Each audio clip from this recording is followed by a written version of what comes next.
কখনো যদি দেখেন আপনার জীবন চলার পথে আপনি কারো উপকার করেছেন, বিনিময়ে আপনি কষ্ট পাচ্ছেন, অপবাদ পাচ্ছেন, বিভিন্ন বদনাম পাচ্ছেন, কিংবা কাঁটা পাচ্ছেন, ফুলটা সে নিয়ে গিয়েছে, বুঝবেন আপনার সে করাটা আল্লাহর কাছে কবুল হয়েছে।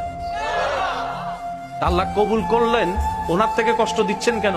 রব বলে যে তুই তাকে 10 টাকার উপকার করেছিস, সে দিলে হয়তো 20 টাকা দিবে, না হয় একটা থ্যাংক ইউ দেবে, না হয় একটু জরার দরবের কাজ শেষ। কিন্তু আমি চাচ্ছি তোকে তার চাইতে বেশি দিতে, তাই বান্দাকে সরিয়ে দিলাম, আমি আল্লাহ দেওয়া শুরু করব।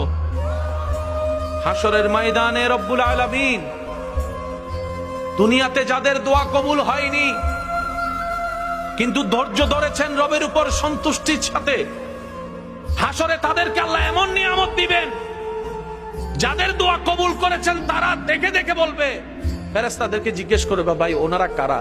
ওনারা কি কোনো নবী রাসূল? বলে যে না। ওনারা কি কোনো সাহাবা আহলে বাইত বলি? বলে যে না। তো ওনারা কারা? ফেরেশতারা উত্তর দিবেন, ওনারা তারা যারা দুনিয়াতে হাজার কষ্ট মধ্যে থেকেও রবের উপর নারাজ হয় নাই। সুবহানাল্লাহ। যারা ধৈর্য ধরে রবের সন্তুষ্টির উপর নিজেকে সন্তুষ্টি রাখার চেষ্টা করেছে, অধৈর্য হয় নাই, ওই ধৈর্য ধরার আল্লাহ নিয়ামত দিচ্ছে ওনাদেরকে। তখন যাদের দোয়া কবুল হয়েছিল দুনিয়ায়, তারা ফরিয়াদ মনে মনে বলবে, ইস আমাদের একটা দোয়া যদি কবুল না হইতো, আজকে এই নিয়ামত গুলো আমরাও পাইতাম।